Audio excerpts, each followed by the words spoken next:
నలుగురు వ్యక్తుల జీవితాలలో జరిగిన సంఘటన చెప్పాలనుకుంటున్నాను. బాగా వినండి. ఎందుకని మాట చెప్తున్నానంటే ఆ వాక్యానికి ఆ నలుగురికి ఒక లింక్ అనేది ఉందన్నమాట.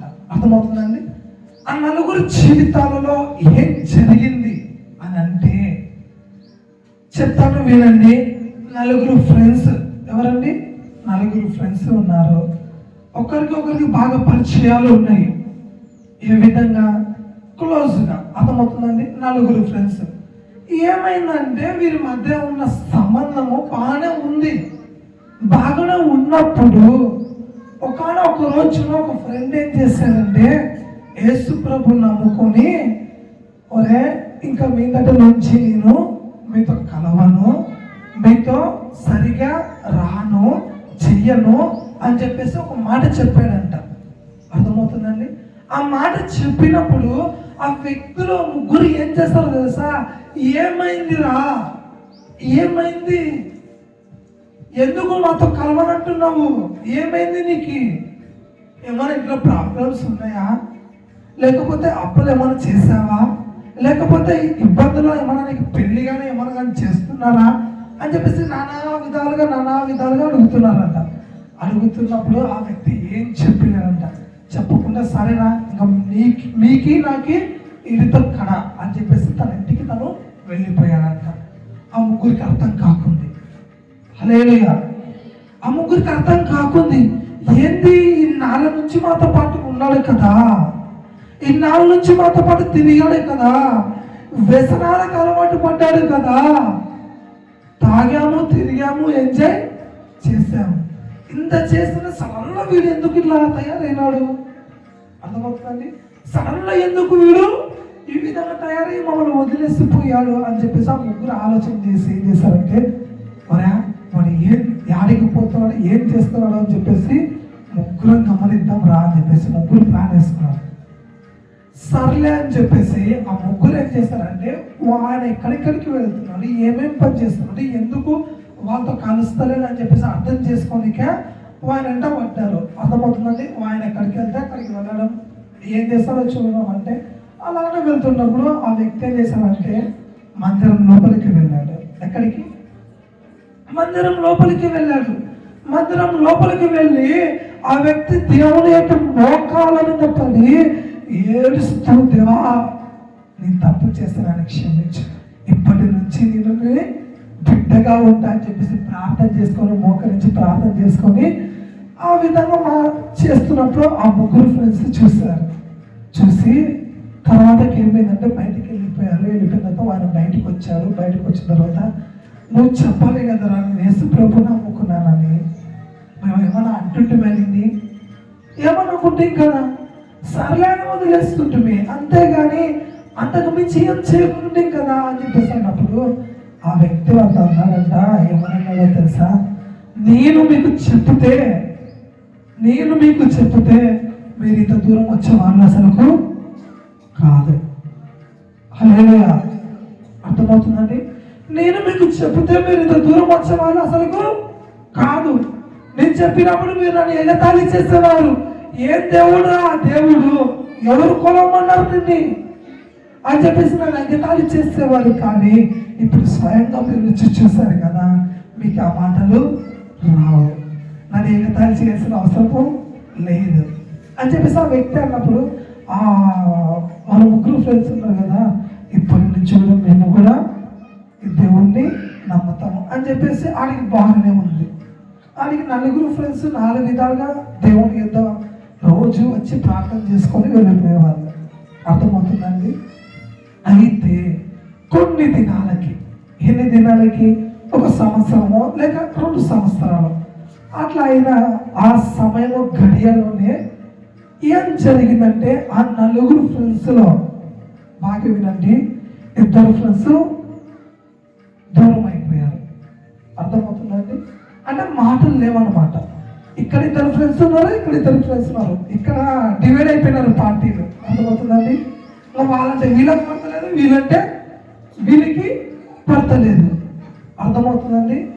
అందులో ఒక వ్యక్తి ఏం చేశాడంటే, వాడు కూడా మన ఫ్రెండే కదరా, ఏమైంది కానీ పలకరించి మాట ఫస్ట్లో చెప్పాను కదండి, దేవుడు నమ్ముకున్న వ్యక్తి.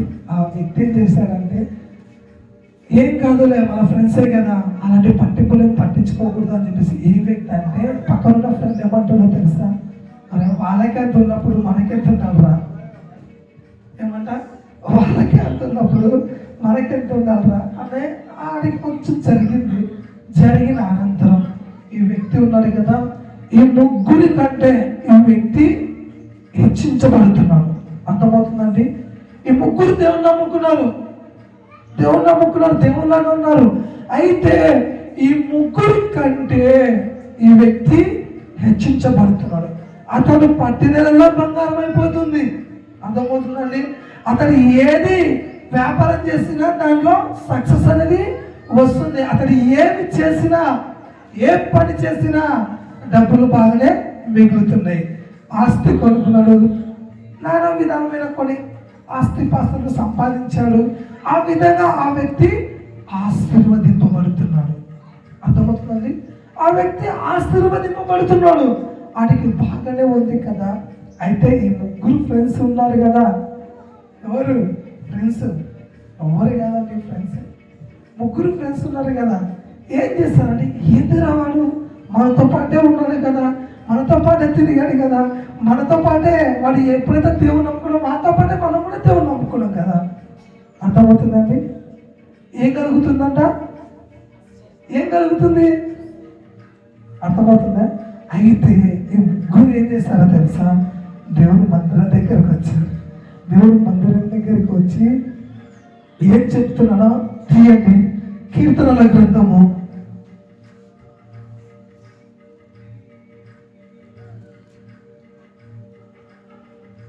21వ అధ్యాయము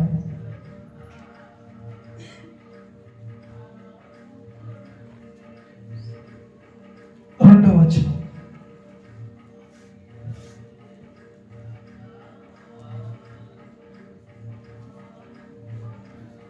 చదువుతారండి?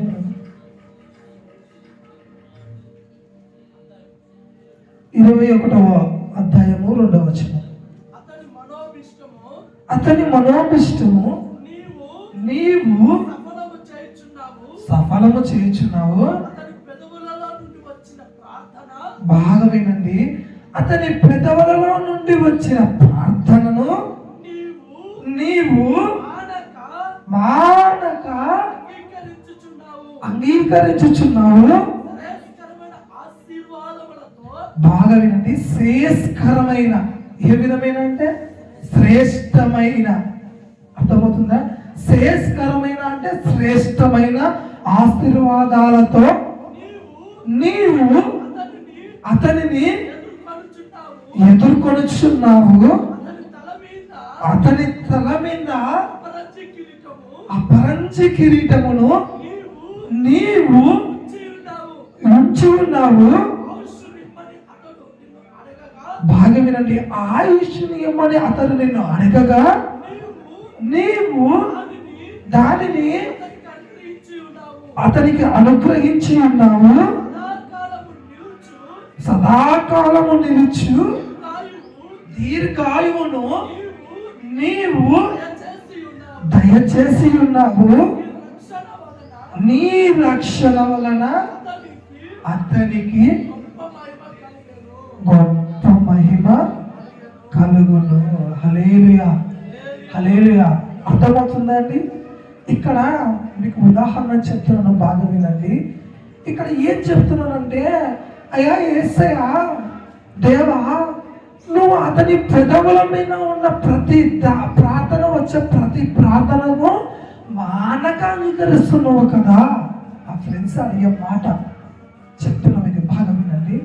అతని పెదవుల నుండి వచ్చే ప్రతి పదాన్ని, ప్రార్థనను నువ్వు మానక అంగీకరిస్తున్నావు. మరి మేము చేస్తున్నామే ప్రార్థన. అర్థమవుతుందండి? మేము ప్రార్థన చేస్తున్నామే, మరి మా ప్రార్థన నువ్వు ఎందుకు వినట్లేదు?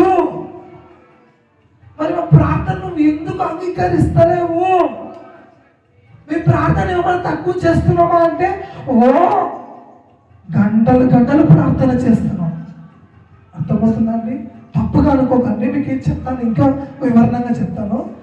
గంటలు గంటలు ప్రార్థన చేస్తున్నావు, అయినను నీవు మమ్మల్ని కనికరిస్తలేవే, మేము అనుకునేది జరుగుతలేదే.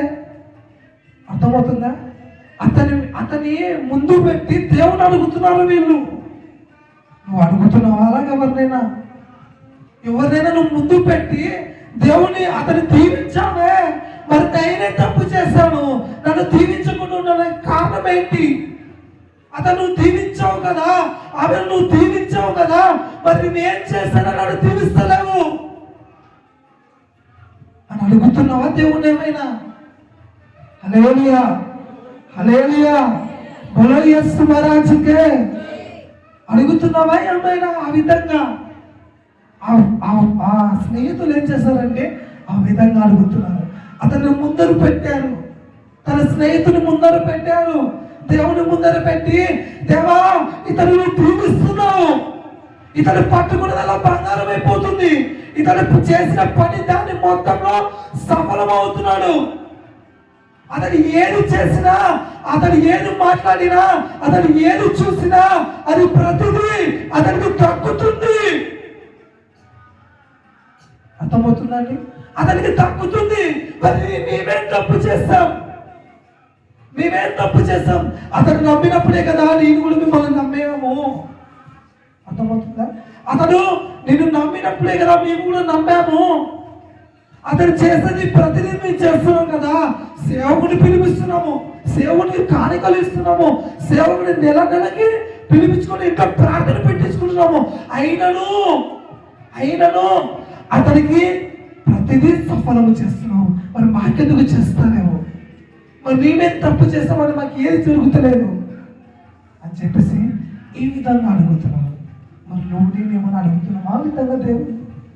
దేవా ఆ వ్యక్తిని దీవించావే, దేవా ఆ వ్యక్తిని బాగు చేస్తావే, ఆ వ్యక్తిని స్వస్థపరచావే, మరి నేనేం తప్పు చేస్తా నన్ను స్వస్థపరుస్తలేవు, నేనేం తప్పు చేస్తా అని చెప్పేసి దేవుని ఈ మాట మనము అడుగుతున్నామేమో, అడిగే ఉంటాము.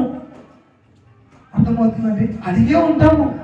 ఎందుకంటే మన మనసులో ఉన్న బాధ ఎవరికి చెప్పుకోలో అర్థం కాక ఎవరికి చెప్తాము? తిరిగి దేవునికి కక్కేసాం. దేవుని దగ్గరనే, ఇంకెవరి దగ్గర కక్కలేము, కానీ దేవుని దగ్గరనే కక్కేసాం. దేవా నా పరిస్థితి ఈ విధంగా ఉంది, నా స్థితిగతి ఇలా ఈ విధంగా ఉంది, అతన్ని దీవిస్తున్నావు కానీ నన్ను దీవిస్తలేవు అని అడుగుతారా లేదన్నా? మా సామెల గారు ఒక మాట చెప్పేటోడు. ఏమని చెప్పేటోడు అంటే, నువ్వు గంటలు ప్రార్థన చేసినా ఏమి చేసినా నీ క్రియలు బాలినప్పుడు ఏ ఫలితము ఉంటుందంటారా? ఏ ఫలితము ఉంటుంది. మా పెద్ద పాస్టర్ గారు ఇంకో మాట చెప్పేటోడు. ఏమని చెప్పేటోడు అంటే, నైనా నువ్వు ప్రార్థన చేస్తున్నావు, నీ మనసు ఆయనకు దగ్గర లేదు, నీ మనసుతో ప్రార్థన చేయి అని చెప్పేటోడు నాతో. హల్లెలూయా, హల్లెలూయా. అర్థమవుతుంది కదండి? దేవుడు కూడా ఈయన ఒక మాట చెప్తున్నాడు. తినమంటారా వద్దంటారా? తినండి. అదే కీర్తన గ్రంథము 24వ అధ్యాయము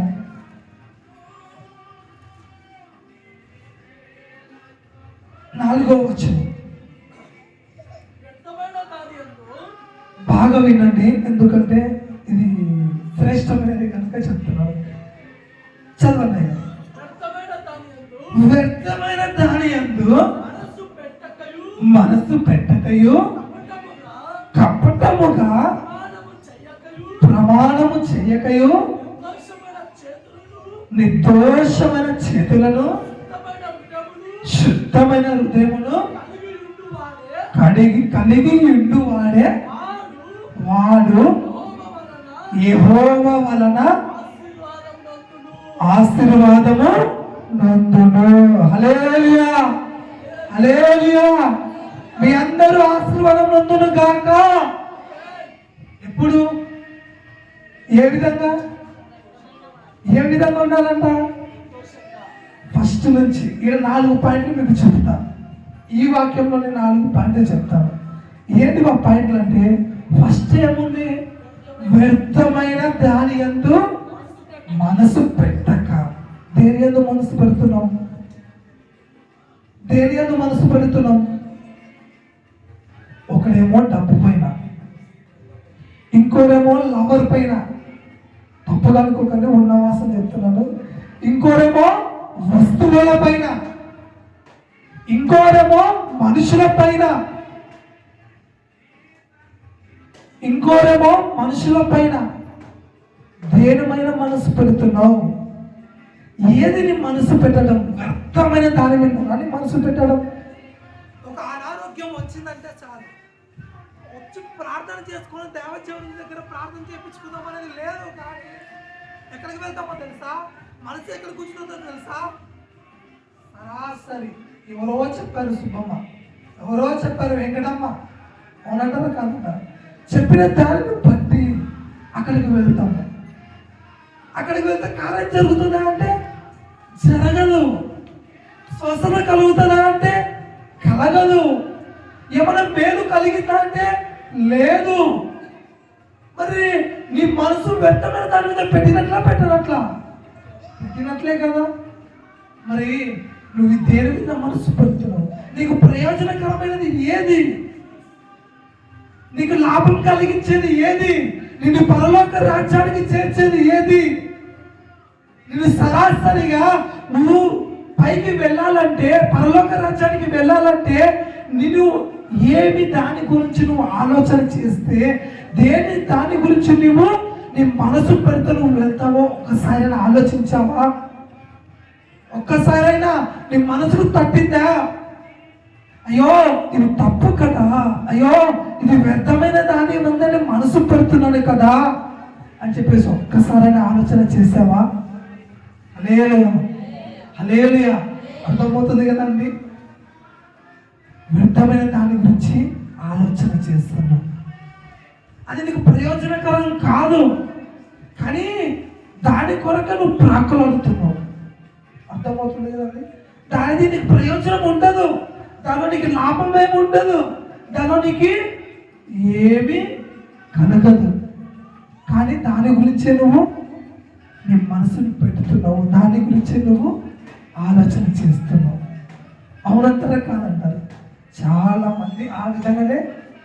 అయితే రెండోది తీయండి, కపటమైన ప్రమాణము చేయకయు. ఏమంటండి? కపటమైన ప్రమాణం చేస్తున్నామా? మీకు క్లియర్గా చెప్తాను. ఒక వ్యక్తి ఏం చేస్తాడో తెలుసా? దేవుని దగ్గరికి వచ్చి, దేవా ఈ రోజు నుంచి నా పాపాలన్నీ క్షమించు, ఈ రోజు నుంచి నన్ను నీతిమంతునిగా పరిశుద్ధునిగా తీర్చిదిద్దునైనా, ఇప్పటి నుంచి నేను ఏ తప్పులు చేయను, ఇప్పటి నుంచి నేను ఏ దాని చోలికి వెళ్ళను, ఆ చీకటి బద్ధకాల నుండి వెలుగులోకి వచ్చాను ఆయన, ఆ చీకటి మార్గం నుండి వెలుగులోకి వచ్చాను, ఇప్పటి నుంచి నేను ఏ తప్పు చేయనైనా. సామెరాలు చెప్పాడు, మళ్ళీ చెప్తున్నా మీకు. ఇప్పటి నుంచి నేను ఏ తప్పు చేయనైనా అని చెప్పేసి చెప్పినప్పుడు, సరేలే అని చెప్పేసి దేవుడు, నైనా సరేనైనా ఇప్పటి నుంచి ఏ తప్పు చేయకు, కప్పడమైన ప్రమాణం అని చెప్పేసి ఏం చెప్పకుండా దేవుడు పంపిస్తున్నాడు. పంపించింటే అతను వెళ్ళే చోటు ఉంది కదా, అంత దూరంలో సినిమా పోస్టర్ కనబడుతుంది. ఏ పోస్టర్ అది? Cinema poster. చూడకూడదని ఇట్లా వెళ్తున్నాడు, చూడకూడదని ఇట్లా పెట్టుకొని ఇట్లా వెళ్తున్నప్పుడు ఏం కలుగుతుంది తెలుసా? మనసు అనేది ఏం చెప్తుంది? చూడు ఒక్కసారి కదా, ఏం కాదులే, చూడు ఒక్కసారి కదా, ఏం కాదులే అని చెప్పిస్తాను. అప్పుడు తక్కువ తిరిగి ఇట్లా చూశాడు. చూసేసరికి కొత్త సినిమా, ప్రభాస్ గారి సినిమా, ఏం చేయాలా? అర్థమవుతుందండి? కొత్త సినిమా ఏం చేయాలా? చూడాలనిపిస్తుంది. ఆయన ఫేస్ చూసేసరికి అతనికి ఏం కలిగిందంటే, చూడాలని తప్పన కలిగింది. అర్థమవుతుంది? చూడాలని తప్పన కలిగింది, ఆశ కలిగింది. దేవా మళ్ళీ ఏం చేస్తున్నాడు తెలుసా? ఆడనే దేవా ఒక్కసారి క్షమించి, దేవా ఒక్క సినిమా పోయేస్తాను. అర్థమవుతుందండి? దేవా ఒక్కసారి క్షమించి, దేవా ఒక్క సినిమా పోయేస్తాను, మళ్ళీ సినిమా చూడను అని చెప్పేసి దేవుడు ఉండు రాగానే వెళ్ళిపోయినాడు. వాళ్ళు ఉండరని తెలియదు మాట్లాడతాను అని చెప్పేసి అంత దూరంలో సేవకుడు పంపిస్తున్నా కానీ ఇక్కడిక్కడే తప్పించుకొని శ్రీమఠేశ్వరికి దూరిపోయినాడు. అవునంటారా కాదంటారా? పోయినాడు బాగానే ఉందా? 3 గంటల సేపు చీకట్లో కూర్చున్నాడు. ఎక్కడ కూర్చున్నాడు? 3 గంటల సేపు చీకట్లో కూర్చున్నాడు. కూర్చొని పక్కన బయటకు వచ్చేసరికి వెళ్తూ ఏం కలుగుతుంది? కళ్ళు అనేది ఏం కలుగుతుంది? మసక కనపడుతుంది. మసక కనపడితే అట్టే పోత సేవకుడు గుద్దినాడు. ఎవరిని? సేవకుడు గుద్దినాడు. సేవకుడు గుద్దినప్పుడు అయ్యా ఎక్కడి నుంచి వస్తున్నావు అయ్యా అన్నాడు సేవకుడు. అయ్యా క్షమించండి అయ్యా, ఎక్కువసారి సినిమాకు వచ్చిన, ఇప్పటి నుంచి మళ్ళీ ఏ సినిమాకు పోను, దేనికి పోను, నన్ను క్షమించాయా అని చెప్పేసి సేవకుని పాదాలు పట్టుకుంటున్నాడు. హల్లెలూయా హల్లెలూయా. ఆడికి బాగుంది. సార్లయ్యా ప్రార్థన చేసుకోపో, దేవుడి మందిరంలోకి వెళ్ళి ప్రార్థన చేసుకో, ఆయనతో క్షమాపణ కోరు అని చెప్పేసి సేవకుడు చెప్తే వచ్చినాడు మందిరంలోకి. మందిరంలోకి వచ్చేసరికి మళ్ళీ దేవా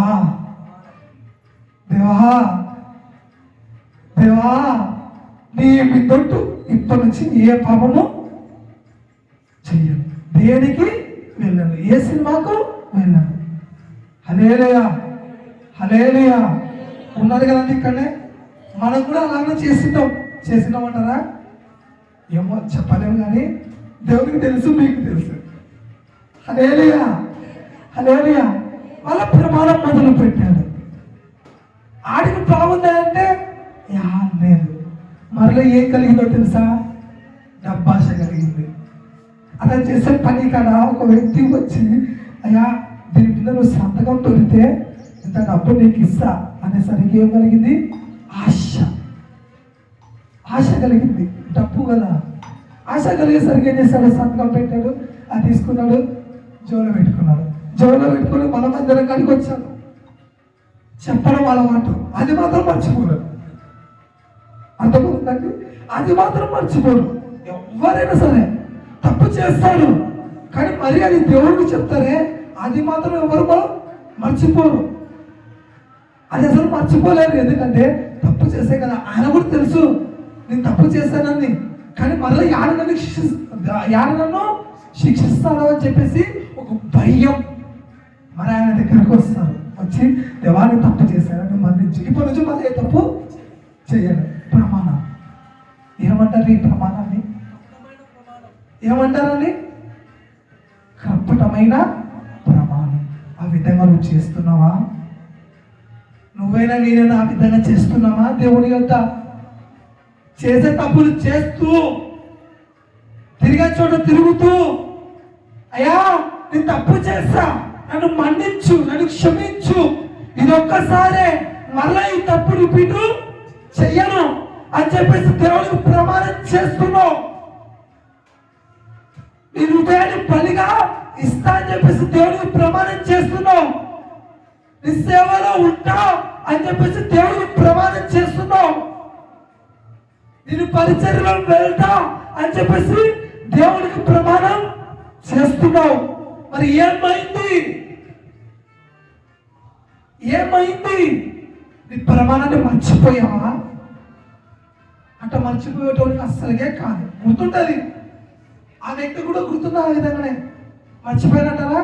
మర్చిపోడు. ఆ వ్యక్తి కూడా గుర్తుండి ఏం చేస్తాడు తెలుసా? మరలా చేసే తప్పు చేస్తావు. నీ ప్రమాణాన్ని ఏమన్నా మర్చిపోయావా? అది నీ కపటమైన ప్రమాణం అంటారు. జాగ్రత్త సుమా. దేవుడేమంటున్నాడు? నువ్వు దీవించబడాలి అంటే, నువ్వు ఆశీర్వదించబడాలి అంటే నీ మనసు దేని గురించి పెట్టకూడదు? వ్యర్థమైన దాని గురించి పెట్టకూడదు. పాయింట్ 1. పాయింట్ 2 ఏంటిది? కపటమైన ప్రమాణం నువ్వు అస్సలుగే చేయకూడదు. నువ్వు చేస్తేనే చెప్పు దేవునికి, అయ్యా నేను ఈరోజు తప్పు చేయను అని చెప్పేసి దేవుడు ప్రమాణం చేస్తావు కదా. నీ చేతనైతేనే చెప్పు దేవునికి, చేత కాకపోతే వదిలేయి. ఎందుకు ప్రమాణం చేయాలి? ప్రమాణం చేస్తే ఎందుకు తప్పాలి? అవునంటారా కాదంటారా? ఇలాగనే ఇద్దరు భార్య భర్తలు ఏం చేస్తారో తెలుసా? సేవకునికి ప్రమాణం చేస్తారు. ఏమైంది? ఒక సేవకునికి ప్రమాణం చేస్తారు. సామెలే మీకు ఈ వాక్యం చాలాసార్లు చెప్పాడు, మరలా నేను కొంచెం రిపీట్ చేస్తున్నాను మీకు అర్థం కావాలని. ఏం చెప్పాడంటే, అయ్యా మాకు ఈ స్థలము ఒకటి ఉంది, పొలం ఉంది మాకు, ఆ పొలం అమ్మాలనుకుంటున్నాం, కానీ ఎవరు తీసుకుంటలేరు. మీరు ప్రార్థన చేయండి, ఆ స్థలంలో ఎంత వస్తుందో దాంట్లో సగ భాగం, ఏ భాగం అంట, సగ భాగం మందిరానికి ఇస్తాము అని చెప్పేసి తెలియజేశారు, ప్రమాణం చేశారు. ఆడికి బాగానుందా, బాగానున్న తర్వాత ఆ భార్య భర్త ఏం చేశారంటే ఆ పొలం అమ్ముడు పోయే ముందు ప్రార్థన చేయించారు. ఆడికి బాగానే ఉంది. తర్వాత ఆ సేవకుడికి తెలియకుండా, ఎవరికి తెలియకుండా పోయి పొలము అమ్మేశారు. ఇంచుమించు ఒక 5 లక్షలకు అమ్మారనుకుందాం. ఎంతకండి? ఒక 5 లక్షలకు అమ్మారనుకుందాం. 5 లక్షలకు అమ్మిన పొలంలో దేవునికి ఎంత ఇవ్వాలి? వాళ్ళు ప్రమాణం చేస్తారు కదా, దేవుడేమో అడగలే నువ్వు నాకు ఇయ్యని. అర్థమవుతుందండి? దేవుడేమి అడగలే, దేవుడు నువ్వు నాకు ఇవి ఇవ్వాలని చెప్పేసి దేవుడిని డిమాండ్ చేయలే. అర్థమవుతుందండి? డిమాండ్ ఏమి చేయలే. నువ్వు పక్క తెచ్చేయాలని చెప్పేసి దేవుడు నిన్ను ఒత్తిడి కలిగించలే. నీ అంతకు నువ్వే ప్రమాణం చేశావు. నీ మనసు పూర్తిగా దేవుడికి చెప్పావు. నీ మనసు పూర్తిగా దేవుడికి చెప్పావు కదా, మరి నువ్వు ఇయ్యనికి బాధ ఏమి? దేవుడిని ఏమన్నా అడిగాడా నువ్వు కన్ఫర్మ్గా నాకు ఇవ్వాలి అని? అడగలేదే. అయినా ఏం చేస్తావో తెలుసా? ఆడికి అయిపోయింది, 5 లక్షలకు పోయింది పొలము. 5 లక్షలు పోయిన తర్వాత సగం భాగం దేవుడికి ఇవ్వాలి, అవునంటారా? సగం భాగం ఇవ్వకుండా ఒక్క 50,000 ఉంటాయి కదా, 50,000 తీసుకొని సగం భాగం ఇవ్వకుండా 1,00,000 రూపాయలు తీసుకున్నారు. తీసుకుని మందిరం దగ్గరికి వెళ్ళి, అయ్యా ఫస్ట్ ఎవరు విన్నారు? భర్త పోయినాడు. భర్త పోయి, అయ్యా ఇదో వచ్చిన అమౌంట్ ఇది 2 లక్షలకు పోయింది, 1,00,000 రూపాయలు తెచ్చి నీకు ఇస్తున్నాను అని చెప్పేసి అన్నాడు. అని అంటే ఆ సేవకుడికి దేవుడు ఆల్రెడీ బయలుపరిచినాడు. బయలుపరచకుండా ఉంటాడంటారా? సేవకుడికి ఎవరైనా బయలుపరుస్తారు కదా. సామాన్య గారు కూడా ఆ విధంగా బయలుపరుస్తారు అనుకోండి.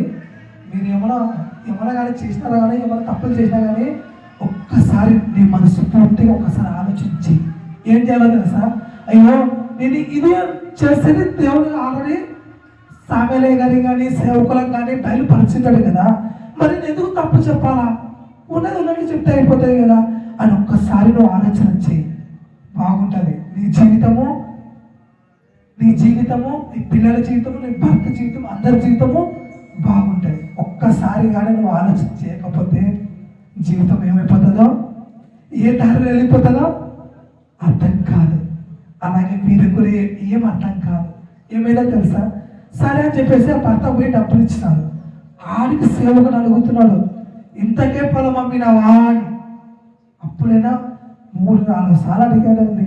అప్పుడైనా చెప్పాలా ఇంతకేనైనా అమ్మినామని చెప్పేసి చెప్తున్నాడు. అయ్యా నాకు అవసరం ఉంది అయ్యా, తీసుకున్నాను, మరలా ఇస్తా అంటే అయిపోయా. ఏం కాకుండా మరి ప్రాణం పోకుండా ఆ రోజు, అవునంటారా కాదంటారా? ఆ రోజులో వారి ప్రాణము పోకుండా ఏం చేశారు అంటే, ఇంతే వచ్చింది అంతకే అమ్మినాము. 2 డైలాగులు, ఇంతే వచ్చింది అంతకే అమ్మినాము. తీరేసరికి రక్తం కక్కుని ప్రాణం పోయింది. ఇప్పుడు ప్రయోజనం ఏముంది? ప్రాణం పోయాక దేవుడు అంటాడు, నీ ప్రాణం భూమిపైన ఉన్నప్పుడే నీ క్రియలు సరి చేసుకో. హల్లెలూయా, హల్లెలూయా. నీ ప్రాణం భూమిపైన ఉన్నప్పుడే నీకు ఛాయిస్ అనేది వస్తుంది. ఎప్పుడైతే నీ ప్రాణం విడిచిందో నువ్వు ఎంత చేసినా ప్రయోజనము ఉండదు. హల్లెలూయా. ప్రయోజనం ఉంటుందంటారా? పోయింది. ఆడికి బాధ ఉంది. ఆ తర్వాత ఏమైంది? తన భార్య వచ్చింది. నా భర్త ఇంకా రాలేదే అనుకుంటా భార్య పరుగున మందిరం కాడికి వచ్చింది. అక్కడ ఆ శవము లేదు, తీసుకుపోయాడు పాతి పెట్టేసినాడు. పాతి పెట్టిన తర్వాత వచ్చింది ఆయమ్మ. వచ్చి ఏం చెప్తుందో తెలుసా? అయ్యా మా భర్త వచ్చాడు కదా అని చెప్పేసి అడిగింది సేవకుని. అవునమ్మా వచ్చాడు అమ్మా, లేడమ్మా ఇప్పుడు అని చెప్పేసి చెప్పాడు. చెప్తే అక్కడికి వెళ్ళాడు. సరే మళ్ళీ పక్కన పెట్టు, నువ్వు పొలాన్ని ఎంత కమ్మినావు అని చెప్పేసి ఆ అమ్మను కూడా అడిగాడు.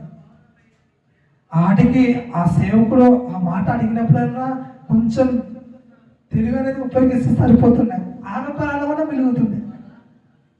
అర్థమవుతుందండి? ఆమె ప్రాణం అన్నా వెలుగుతున్నా. ఏం చేస్తుంది తెలుసా? అయ్యా ఇంత క్యామ్యాము, 2 లక్షల క్యామ్యాము, ₹1,00,000 తెచ్చి ఇచ్చి పంపించాను కదా మా ఆయనతో. ఇయ్యలేదా మీకు? మళ్ళీ పైన ఒకటి ఇచ్చి పంపించాను కదా మా ఆయనతో. ఇయ్యలేదా మీకు? అర్థమవుతుందండి? ఇంకోసారి అడిగాడు, అమ్మా నిజం చెప్పమ్మా అంతకే పోయిందా అని. అంతకే పోయిందయ్యా అని ఆమె రక్తం కక్కుని అక్కడికక్కడే చనిపోయింది. ప్రయోజనం ఏం లేదు. హల్లెలూయా, హల్లెలూయా, బోలో యేసు మహారాజుకే. అర్థం కాని వల్ల హల్లెలూయా. అర్థమవుతుంది కదండి? అలాగే ఏం జరిగిందంటే ఆ విధంగా పోయింది. ఇంకా ప్రయోజనం ఏముంది?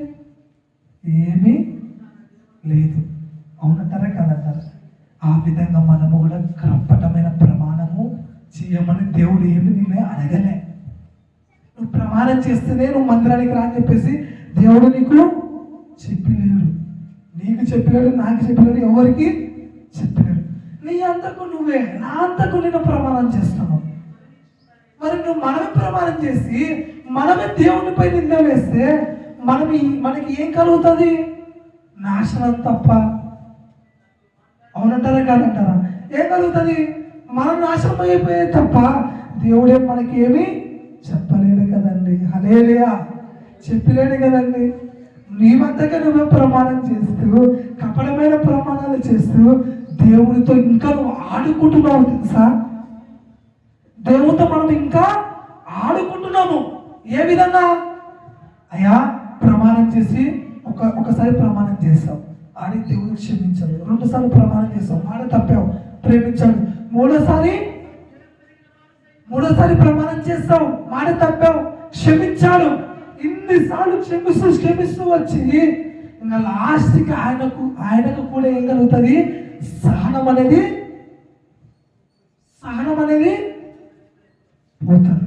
పోయిన తర్వాత వదిలేస్తాడు నీ చెయ్యిని వదిలేసాక ఎక్కడ పోతావు? ఏ విధంగా అయిపోతావు? అగో వాళ్ళు ప్రమాణం చేసి మాట తప్పారే, ఆ విధంగా నువ్వు ఏ విధంగా నీ దారి ఎక్కడో, నీ గమ్యం ఎక్కడో, నువ్వు ఏ దారిలో పోతున్నావో నీకు అర్థం కాక సాతాను గారు తొలకపోయే చోటుకల్లా తొలకపోతూనే ఉంటుంది. అర్థమవుతుందండి? ఎక్కడ తొలగిపోతే అక్కడికి ఎవరంటే వాళ్ళంట. నీ దారి ఒక గమ్యం అనేది ఒక జీవితం సరి చేసుకునేది ఏది ఉండదు. హల్లెలూయా, హల్లెలూయా. జీవితం బాగుపడాలంటే ఎక్కడికి రావాలి? దేవుని యొద్దకు. అదే జీవితం చెడిపోవాలంటే ఎక్కడికి పోవాలి? దేవుడిని దూరం అయితే చాలు. ఎక్కడ నుండి? దేవుడిని దూరం అయితే చాలు. వస్తాడు, ఇక పక్కనే వచ్చి కూర్చుంటాడు. ఇక హల్లెలూయా, హల్లెలూయా, వచ్చి పక్కనే కూర్చుంటాడు. అర్థమవుతుంది కదండి? 2వ పాయింట్ అయిపోయింది. 3వ పాయింట్, నిర్దోషమైన చేతులను శుద్ధమైన హృదయమును కలిగి ఉండు వాడే. ఏం కలగాలంటండి? నిర్దోషమైన చేతులు. ఎవరికి ఉన్నాయి అలాంటి చేతులు? ఉన్నాయంటారా? హల్లెలూయా, హల్లెలూయా. ఈ భూమి మీద ఉన్న ప్రతి ఒక్కరికి నిర్దోషమైన చేతులు ఉన్నాయంటారా? ఎవరికి లేవు. ఎంత పెద్ద పాస్టర్ అయినా సరే, ఎంత పెద్ద సేవకుడైనా సరే, ఎంత నీతిమంతుడైనా సరే, ఎంత పరిశుద్ధుడైనా సరే ఉన్నాయంటారా? ఉండవు. ఎందుకో తెలుసా? ఏదో ఒక పరిస్థితులలో కానీ, ఏదో ఒక స్థితిలో కానీ అతడు చేతులను మలినము చేసుకున్న వాడై ఉంటాడు. పక్క వాస్తవం అది. ఎందుకంటే ఆ మలినం అనేది జీవితం ప్రతి ఒక్కరిలో ఉంటుంది. హల్లెలూయా. అందుకే దేవుడు ఏమంటాడో తెలుసా? దేవుడు ఏం చెప్తాడో తెలుసా? నీ పాత జీవితాన్ని అక్కడే విడిచిపెట్టి నాలో కొత్త జీవితాన్ని మొదలుపెట్టు. హల్లెలూయా, హల్లెలూయా. దేవుడు ఏమి సెలవిస్తున్నాడు? నీ పాత జీవితం అక్కడే విడిచిపెట్టాయి. నీ పాత రోత జీవితాన్ని అక్కడే విడిచిపెట్టాయి. నువ్వు ఎప్పుడైతే నా యొక్క బాప్తిసం తీసుకొని నన్ను సొంత రక్షకునిగా అంగీకరించావో అప్పటి నుండి నీ జీవితం మొదలు. అర్థమవుతుంది కదండి? నీ జీవితం మొదలు. అప్పటి నుండి నీ చేతులకు మలినం ఉంటుంది కదా, ఆ మలినం లేకుండా నిర్దోషమైన చేతులుగా నేను మార్చివేశాను. హల్లెలూయా, హల్లెలూయా.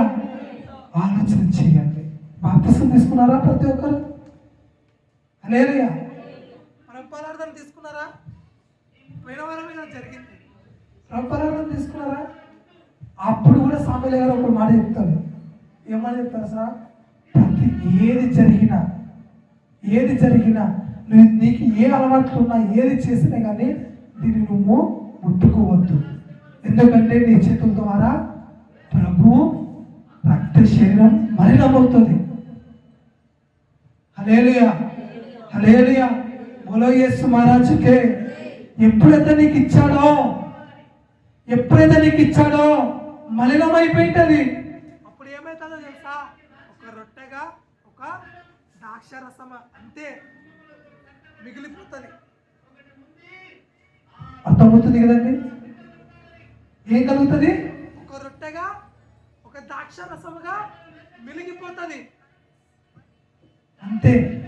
నీ చేతిలో మలినము కాకుండా నిర్దోషంగా ఉండేటట్లు చూసుకో. ఏమంటున్నానండి? హల్లెలూయా, హల్లెలూయా. నీ చేతులు మలినం కాకుండా చూసుకో.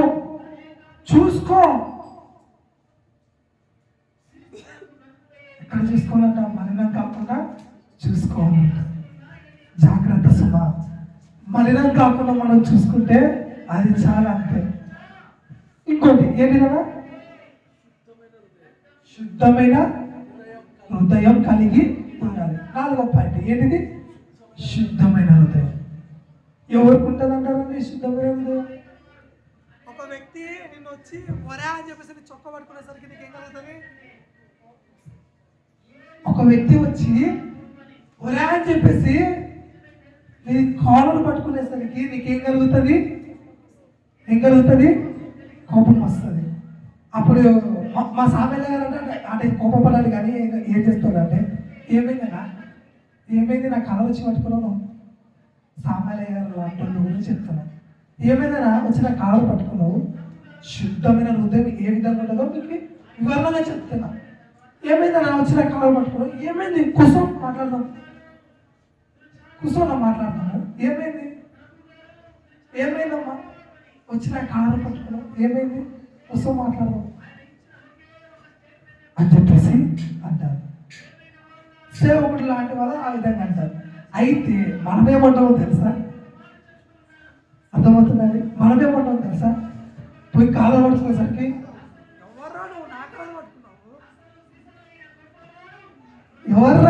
కాళ్ళు పట్టుకున్నావు అని అంటామానమ్మా. వాటికి వదిలిపెడతామేమన్నా? ఆహా, అయిపోయా. ఆడ మొదలెత్తది. ఏంటిదండి? యుద్ధం ఆడ మొదలెత్తది. ఆ నుంచి మొదలు. ఇంకా అది గంటెత్తుందో లేకపోతే తెల్లవారు జరుగుతుందో అర్థమై సావాలి. ఇంకా జరుగుతుంది ఏముంటుంది? అవతల మళ్ళీ వాళ్ళిద్దరికి ఉంటుందా? వాళ్ళ బంధువులు వీళ్ళ బంధువులు వస్తారు. అయిపోయినా వాళ్ళు వీళ్ళు గొడవ ఎంత మాట్లాడినా ఫలితం అనేది ఏముండదు. హల్లెలూయా. ఇప్పుడు శుద్ధ హృదయం ఎవరుకున్నట్లు? పాస్టర్కి ఉన్నట్లా? మరి మనకి లేదు కదా, ఎవరికి లేదు కదా. నిజంగా ఒప్పుకుంటున్నారు, ఎవరికి లేదని. హల్లెలూయా, హల్లెలూయా, హల్లెలూయా.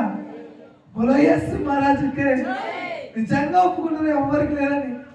పాస్టర్కి ఏ విధంగా కలిగింది ఆ మనస్సు అంటే, ఆయన దేవుడు ఒక మాట చెప్పింటాడు. ఏమన్నా తెలుసా? నువ్వు అందరికీ కాపరి. నువ్వు కరెక్ట్ లేకపోతే గొర్రెలల్లా చెల్లా చెదరైపోతారు అని చెప్పేసి ఒక్క సూచన ఆయన సేవలోకి రాకముందే తిప్పింటాడు తెలుసా.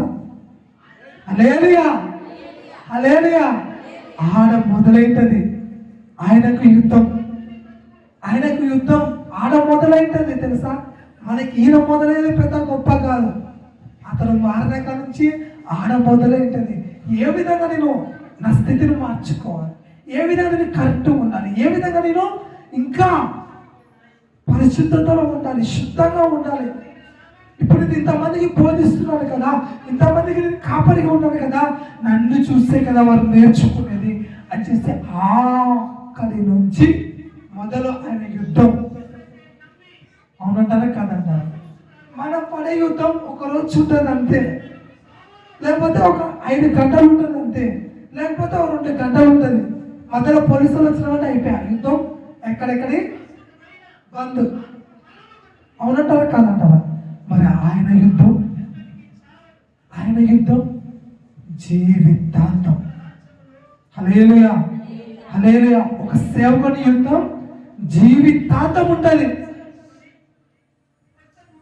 హల్లెలూయా, బోలో యేసు మహారాజ్కే.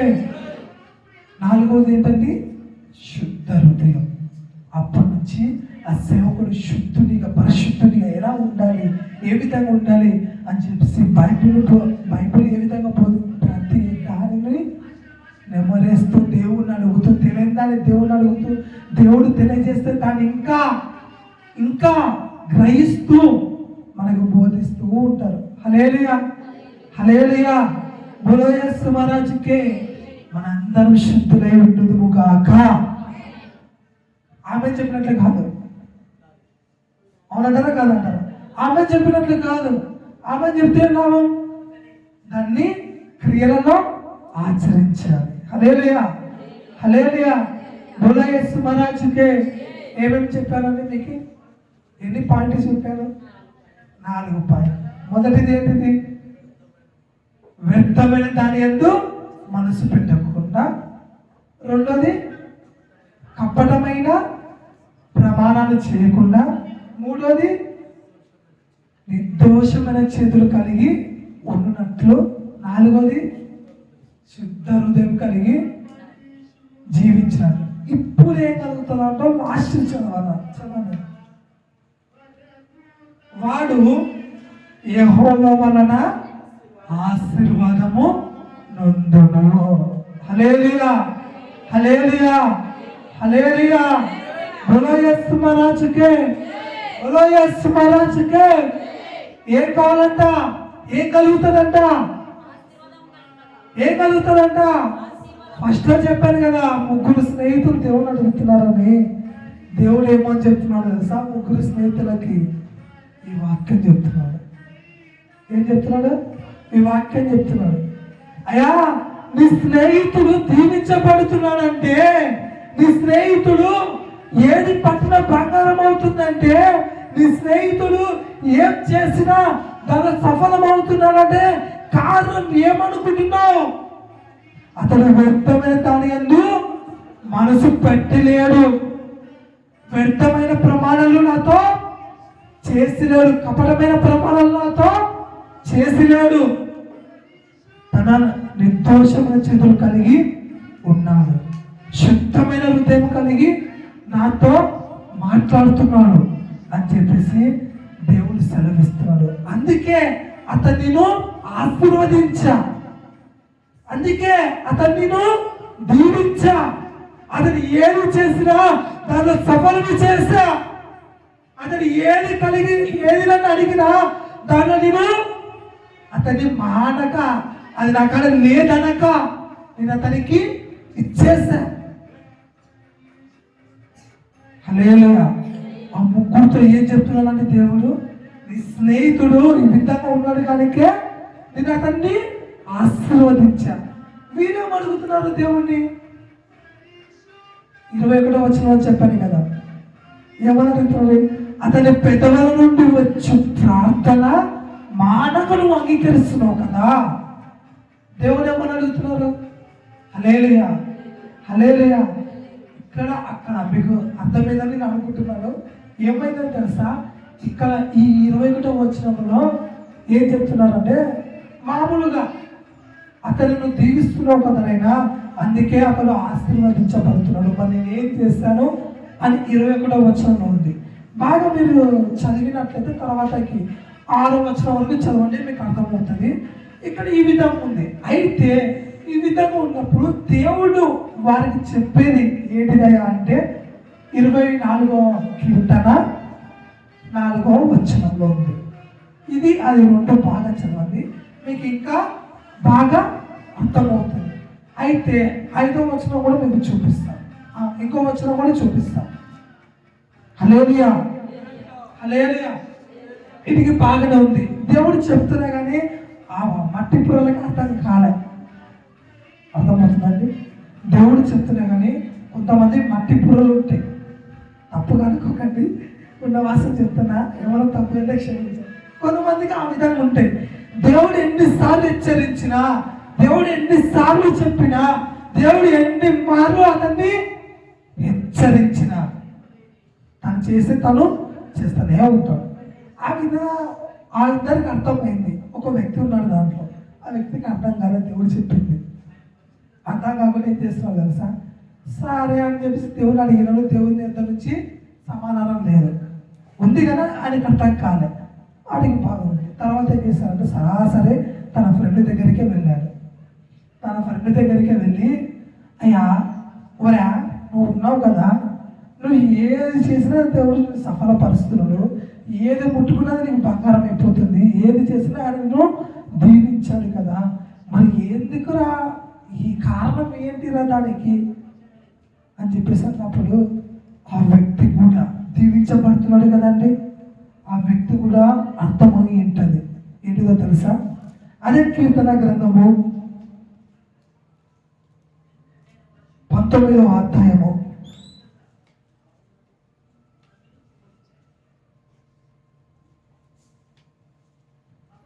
24వ వచనం. అదే కీర్తన గ్రంథము 19వ అధ్యాయము 18వ అధ్యాయము 24వ వచనం.